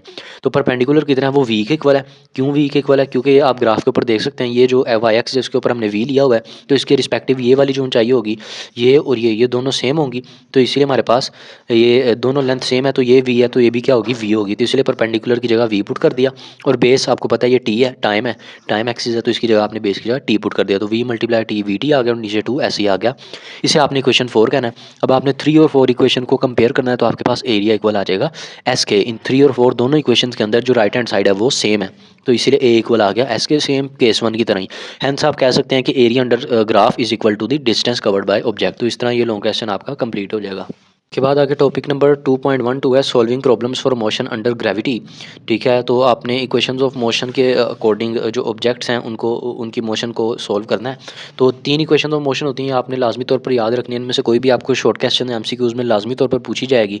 ठीक है, कोई भी ऑब्जेक्ट अगर मूव कर रहा है, जीरो से उसने स्टार्ट किया रेस्ट की हालत से, फिर आहिस्ता आहिस्ता उसने अपनी वेलोसिटी को इंक्रीज़ किया, उसकी वेलोसिटी इनिशियल से फाइनल तक पहुँच गई वी आई से वी एफ तक, और उसने अपने पाथ के दौरान ज़ाहिर सी बात है वेलोसिटी चेंज हुई तो एक्सेलरेशन भी किया, और कोई टाइम उसे लगा। ठीक है, और उसने कोई डिस्टेंस कवर किया ए से बी पॉइंट तक, तो ये सारी इक्वेशन ऑफ मोशन यही कुछ ही आपको बताती हैं। तो ये फर्स्ट इक्वेशन, सेकंड इक्वेशन और थर्ड इक्वेशन है, तीनों की मैथमेटिकल फॉर्म्स आपने याद रखनी है। इसके बाद आगे इसके कुछ पॉइंट्स लिखे हुए हैं इक्वेशन ऑफ मोशन के, कि जब आपने इन इक्वेशंस को यूज़ करना है तब आपने कुछ पॉइंट ज़हन में रखने हैं। जैसे पहला पॉइंट है कि जो मोशन है वो हमेशा स्ट्रेट लाइन के लॉन्ग होनी चाहिए। उसके बाद जो वेक्टर्स हैं उनका मैग्नीट्यूड हमेशा इस्तेमाल होता है, डायरेक्शन इस्तेमाल होती है। ठीक है, और मैग्नीट्यूड का मतलब वेलोसिटी की वैल्यू आपको 2 मीटर पर सेकंड गिवन है, यही वैल्यू आपने यूज़ करनी है। मैग्नीट्यूड का मतलब होता है कोई न्यूमेरिकल वैल्यू। ठीक है, एक्सेलरेशन होता है वो हमेशा यूनिफॉर्म होना चाहिए। उसके बाद direction of initial velocities taken as positive, तो इस तरह ये 3-4 पॉइंट आप याद रख सकते हैं, ये शॉर्ट में आपको पूछा जा सकता है। इसके बाद आगे टॉपिक नंबर 2.13 है फ्री फॉल एक्सेलरेशन। ये टॉपिक इंपॉर्टेंट है, इसमें से आपको शॉर्ट क्वेश्चन आ सकता है। ठीक है, और ये लॉन्ग भी बन सकता है। इस टॉपिक में आपने सिर्फ़ और सिर्फ क्या करना है, ये ग्रेविटेशनल एक्सेलरेशन इसकी डेफिनेशन याद करनी है। यहाँ से पे लिखी हुई है, when a body is falling freely under the action of gravity on earth, यानी कोई ऑब्जेक्ट नीचे की तरफ अगर गिर रहा है, ठीक है, जिस तरह मैं इस पेन को यहाँ से नीचे की तरफ गिराऊंगा तो ये ज़मीन की ग्रेविटेशनल फोर्स की वजह से नीचे की तरफ गया। अब इसने अपनी मोशन के दौरान कुछ ना कुछ वेलोसिटी हासिल की, ये किसी स्पीड से नीचे की तरफ गया, इसी वजह से इसका कोई एक्सेलरेशन भी है, और उस एक्सेलरेशन को जो ग्रेविटी के अंडर है उसको हम क्या कह रहे हैं, वो ग्रेविटेशनल एक्सेलरेशन होता है, और उसकी वैल्यू क्या होती है, 10 मीटर पर सेकंड स्क्वायर होती है। इंपॉर्टेंट एमसीक्यूज़ है। इसकी value 9.8 metre per second square भी हो सकती है। तो दोनों तरीकों से आपको बोर्ड में एमसीक्यूज़ आ सकता है कि एक्सेलरेशन की वैल्यू क्या है, जी की वैल्यू, तो या तो 9.8 की ऑप्शन दी होगी या तो 10 की दी होगी। अगर दोनों ही दी हो तो फिर आपने 9.8 पर टिक करना है, क्योंकि ये ज़्यादा एक्यूरेट वैल्यू है, ठीक है। और इसका सिंबल स्मॉल जी है, इसे स्मॉल जी से डिनोट किया जाता है। इसके बाद आगे इसकी कुछ इक्वेशन ऑफ मोशन लिखी है कि अगर कोई ऑब्जेक्ट नीचे की तरफ गिर रहा है या ऊपर की तरफ जा रहा है, ग्रेविटी के अंडर है, ठीक है, फ्रीली फॉल, तो उसके लिए इक्वेशन ऑफ मोशन थोड़ी सी चेंज हो जाती हैं फॉर फ्रीली फॉलिंग बॉडीज़। उनके अंदर हम क्या करते हैं, सिर्फ ए की जगह पर जी पुट कर देते हैं। उन जो पिछले पेज पे इक्वेशन है ना, ये आपने देखी थी, इन इक्वेशन में जहाँ जहाँ ए है वहाँ वहाँ पे आपने जी पुट कर देना, क्योंकि यहाँ ग्रेविटेशनल एक्सेलरेशन की बात हो जाएगी, बाकी इक्वेशन सेम ही रहेंगी। तो ये भी आपको शॉर्ट क्वेश्चन में पूछी जा सकती हैं। ग्रेविटेशनल एक्सेलरेशन के अकॉर्डिंग आपने इक्वेशन ऑफ मोशन कोई भी फर्स्ट, सेकंड या थर्ड, तो ये आपने याद रखनी है। इसके बाद आगे कुछ इंपॉर्टेंट पॉइंट्स लिखे हुए हैं जो कि आपने ज़हन में रखने होते हैं जब आपने ये इक्वेशंस ऑफ मोशन का यूज़ कर रहे होना है, equations of motion under freely falling objects के लिए ग्रेविटी के अकॉर्डिंग। तो वो इंपॉर्टेंट पॉइंट्स हमने नोट्स पे लिखे हुए थे जब लेक्चर कवर किया था, तो ये चीज़ आप वहाँ से रीड कर सकते हैं। तो सबसे पहला केस है इनिशियल वेलोसिटी केस। तो ये तीनों केसेस को आपने याद रखना है, या आपको इसमें से एमसीक्यूज आ सकते हैं या ये न्यूमेरिकल में भी इस्तेमाल होंगे और शॉर्ट भी बन सकते हैं, ठीक है। तो सबसे पहला केस क्या है कि अगर कोई ऑब्जेक्ट किसी हाइट से गिरे, नीचे की तरफ आए, ठीक है, डाउनवर्ड मोशन करे, तो इसकी इनिशियल वेलोसिटी क्या होगी, जीरो होगी, क्योंकि स्टार्टिंग में तो वो रेस्ट की हालत में था ना। बाद में उसने जिस तरह नीचे की तरफ वो गिरना शुरू हुआ, उसने कोई ना कोई वेलोसिटी अचीव की और उसकी फाइनली एक फाइनल वेलोसिटी आ गई वीएफ, और इसने कोई हाइट एच कवर की, ठीक है, कोई डिस्टेंस कवर किया, किसी हाइट से इसे गिराया गया, रिलीज़ किया गया। तो यही इसमें लिखा हुआ है। इसके आगे लिखा हुआ है डाउनवर्ड मोशन केस, यानी अगर कोई ऑब्जेक्ट नीचे की तरफ आ रहा हो तो फिर आपने जी की वैल्यू पॉजिटिव लेनी है, यानी +10 मीटर पर सेकंड स्क्वायर लेना है, ठीक है, डाउनवर्ड मोशन के लिए। और अपवर्ड मोशन में जी की वैल्यू क्या होती है, नेगेटिव होती है, -10 मीटर पर सेकंड स्क्वायर। ये चीज़ आपने लाजमी याद रखनी है एमसीक्यूज़ के लिए। All other quantity will be positive, बाकी भी जो सारी क्वांटिटीज़ होती हैं इक्वेशन ऑफ मोशन, जैसे एस है, टी है, वो भी पॉजिटिव ही रहेंगी। तो ये पॉइंट भी बाकी आप पढ़ सकते हैं। इसके बाद यहाँ पर दूसरा पॉइंट अपवर्ड मोशन में लिखा हुआ है कि final velocity will be zero eight highest point. तो ये भी इंपॉर्टेंट पॉइंट है, न्यूमेरिकल में इस्तेमाल होना है कि अगर कोई ऑब्जेक्ट है इसे इस तरह ऊपर की तरफ फेंका गया, जितना पेन को मैं ऊपर की तरफ फेंकूंगा, तो क्या होगा कि अपने हाईएस्ट पॉइंट पर जाके कुछ वक्त के लिए, चाहे वो एक आधे सेकंड के लिए हो, लेकिन वो रुकेगा ज़रूर, फिर वो नीचे की तरफ दोबारा गिरना शुरू होगा, जिस तरह आप एक बॉल को ऊपर की तरफ फेंकें। तो फाइनल वेलोसिटी इसलिए उसकी जीरो हो जाती है, और इनिशियल वेलोसिटी जिस वेलोसिटी से आपने उसे फेंका था ऊपर की तरफ, ठीक है। तो ये चीज़ आप याद रख सकते हैं। इसके बाद लास्ट पे टॉपिक है पेज नंबर 47 पर, इस चैप्टर का लास्ट टॉपिक है। इसमें सिर्फ शॉर्ट क्वेश्चन आपने याद रखना है, वो यूनिवर्सल स्पीड लिमिट वाला है, ठीक है। यहाँ पर उसकी वैल्यू भी लिखी हुई है और डेफिनेशन भी लिखी हुई है कि any object with mass can not achieve speed equal to और greater than that of light, this is known as universal speed limit. तो कोई भी ऑब्जेक्ट है वो स्पीड ऑफ लाइट से नहीं मूव कर सकता, या उसके करीब तरीन भी स्पीड ऑफ लाइट से मूव नहीं कर सकता, क्योंकि जो लाइट की स्पीड होती है वो इंतहाई ज़्यादा होती है, और वो होती है 3 × 10⁸ मीटर पर सेकंड। ये वैल्यू भी आपको एमसीक्यूज़ में आ सकती है, और ये यूनिवर्सल स्पीड लिमिट है, ठीक है। ये डेफिनेशन आपने याद रखनी है। इसके अलावा ये पहली लाइन में एक एमसीक्यू लिखा है कि आइंस्टाइन जिन्होंने अपनी स्पेशल थ्योरी ऑफ रिलेटिविटी 1905 में पेश की थी। ये चीज़ बस आप इस पैराग्राफ में याद रख लें। इसके बाद आगे इस चैप्टर के एक्सरसाइज के एमसीक्यूज़ हैं, ये आप इनके आंसर देख सकते हैं, इनको इसी तरह याद कर लें। इसमें से आपको पेपर में एमसीक्यूज़ आ सकते हैं। इसके अलावा आगे एमसीक्यूज़ के बाद शॉर्ट क्वेश्चन और कंस्ट्रक्टिव रिस्पॉन्स क्वेश्चन आ जाते हैं, तो इनमें जो इंपॉर्टेंट है उनके आंसर आपको स्क्रीन पर शो हो रहे होंगे। वो आंसर आपने इसी तरह ही याद कर लेने हैं, ठीक है। अगर उनमें किसी भी चीज़ की आपको प्रॉब्लम आए तो वो आप लोग मुझसे कमेंट सेक्शन में पूछ सकते हैं, इंशाल्लाह उसको मैं एक्सप्लेन कर दूँगा। जो स्मार्ट सिलेबस के अकॉर्डिंग क्वेश्चन थे उन्हीं को ही शामिल किया गया। इसके बाद लास्ट पर आगे इस चैप्टर के न्यूमेरिकल्स आ जाएंगे, ठीक है। न्यूमेरिकल नंबर 5, 8 और 10, इन तीनों के अलावा हमने सारे न्यूमेरिकल करने हैं, क्योंकि ये तीन स्मार्ट सिलेबस में शामिल नहीं है। तो न्यूमेरिकल नंबर 2.1 है, इसकी स्टेटमेंट आप देख सकते हैं। आपने रिप्रेजेंटेटिव लाइंस बनानी है और 2 पार्ट्स आपको दिए गए हैं, यानी सिंपली आपने वेक्टर्स को ग्राफिकली ड्रा करना है, जो हमने ग्राफिकल रिप्रेजेंटेशन वेक्टर की पढ़ी थी शॉर्ट क्वेश्चन इस लेक्चर के स्टार्ट में ही, ठीक है। तो 2.1 न्यूमेरिकल इसका ये ए पार्ट है, ठीक है। ए पार्ट के अंदर आपको कहा जा रहा है एक वेलोसिटी है जिसकी वैल्यू 400 मीटर पर सेकंड है, और वो एंगल बना रही है कितना, 60 डिग्री विद एक्स एक्सिस। तो सिंपली आपने इसको सोल्यूशन इसका शुरू करना है, लेट करना है आपने 1 सेंटीमीटर इक्वल है 100 मीटर पर सेकंड के। ये बेसिकली ना सूटेबल स्केलिंग होती है जिसके ज़रिए हम वेक्टर को लेट करके बना सकते हो कि 400 मीटर पर सेकंड ये बहुत बड़ी वैल्यू है, और 400 मीटर पर सेकंड या 400 सेंटीमीटर लंबा हमारे पास स्केल नहीं होता आमतौर पर, तो इसीलिए हम इसे सूटेबल स्केल के अकॉर्डिंग लेट करके वेक्टर का ग्राफ बनाते हैं। तो 1 सेंटीमीटर अगर हम फ़र्ज़ करेंगे वो 100 मीटर पर सेकंड के इक्वल है, तो 4 सेंटीमीटर जाहिर सी बात है 400 मीटर पर सेकंड के इक्वल होगा। तो इसीलिए हमने वेलोसिटी को लेट कर लिया वो 4 सेंटीमीटर है, ठीक है, 400 की बजाय 4 सेंटीमीटर है। तो ये वैल्यू आपने ग्राफ के ऊपर बनानी है, एक्स एक्सिस वाई एक्सिस के ऊपर, ठीक है। यहाँ ओ से आपने शुरू करना है, यहाँ पे स्केल रखना है और स्केल रख के आपने अपने स्केल के अकॉर्डिंग ही जो वैल्यूज़ हैं वो जीरो से शुरू करके 4 तक आपने ड्रा कर लेनी है, 4 सेंटीमीटर तक ही आप देख सकते हैं, ठीक है।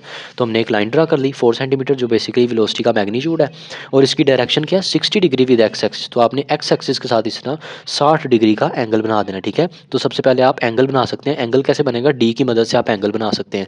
इसके अलावा 60 डिग्री का एंगल बनाने का प्रॉपर एक मेथड भी होता है, वो उसके ज़रिए भी आप कर सकते हैं जो आप मैथ में ज्योमेट्री वाले चैप्टर्स में पढ़ते हैं। लेकिन आसान तरीका यही है कि आप डी यहाँ पे रखें और डी के ऊपर 60 डिग्री जहाँ पे आएगा वहाँ पे डॉट लगाएं और उसके अकॉर्डिंग लाइन लगा दें और ये 60 डिग्री का एंगल बन जाएगा, ठीक है, डी का इस्तेमाल करके।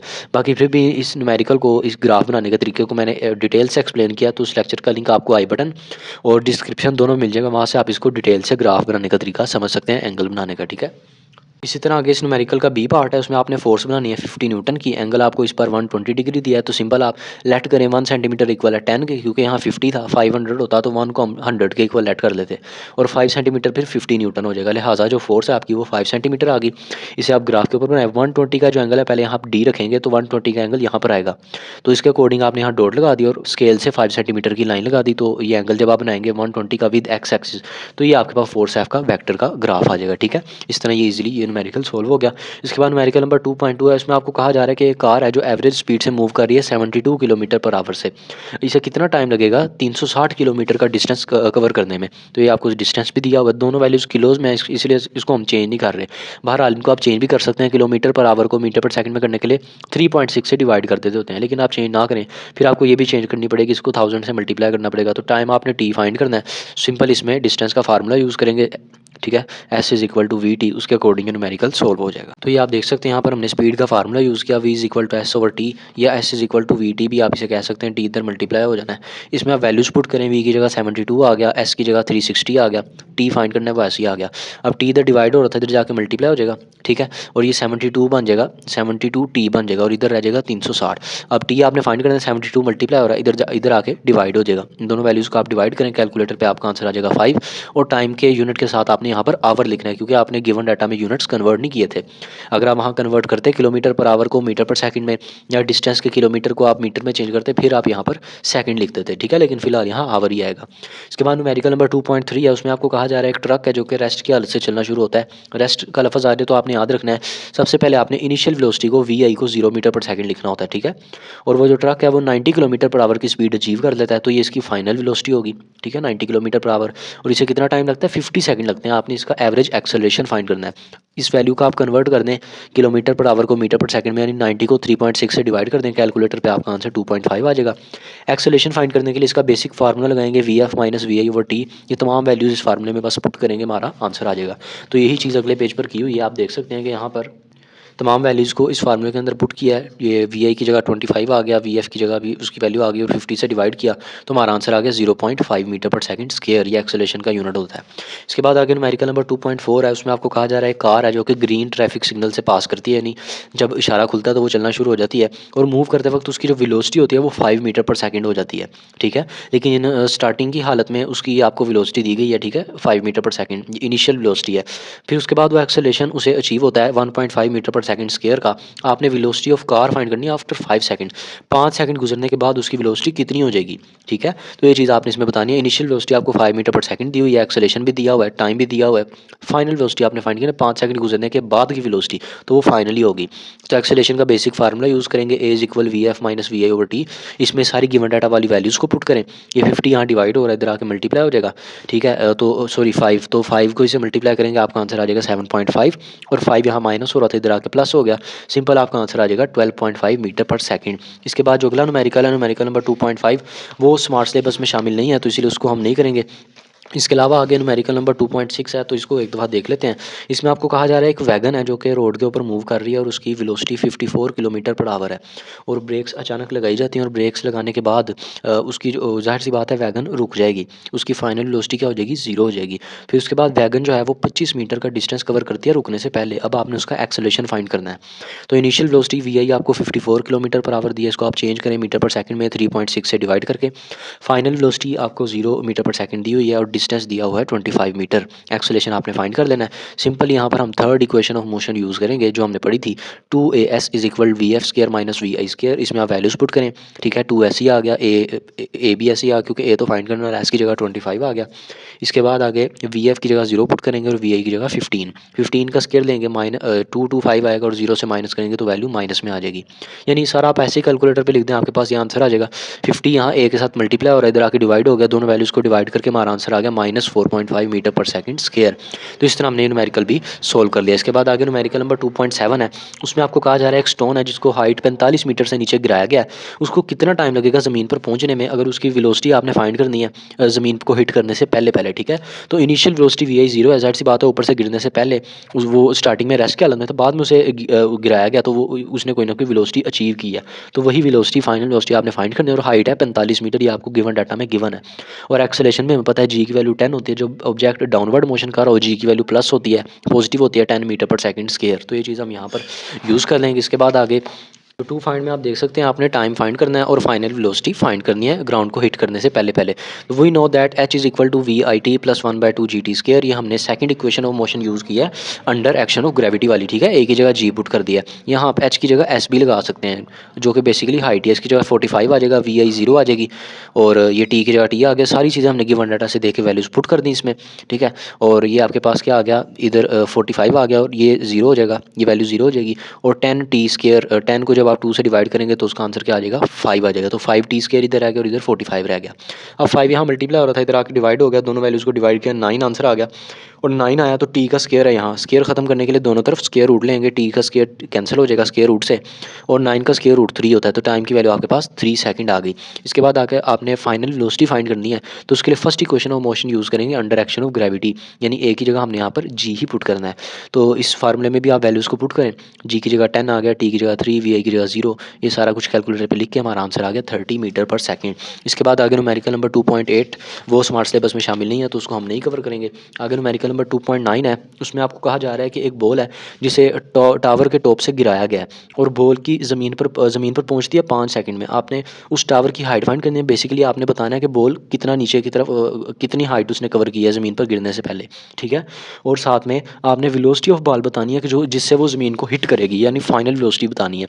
इनिशियल वेलोसिटी 0 आ गई और एक्सेलरेशन की वैल्यू हमें पता है 10 मीटर पर सेकंड, जी की वैल्यू जो कि प्लस में होगी क्योंकि बॉल नीचे की तरफ आ रही है, डाउनवर्ड मोशन में जी की वैल्यू प्लस होती है। और टाइम आपको गिवन है 5 सेकंड का, ठीक है।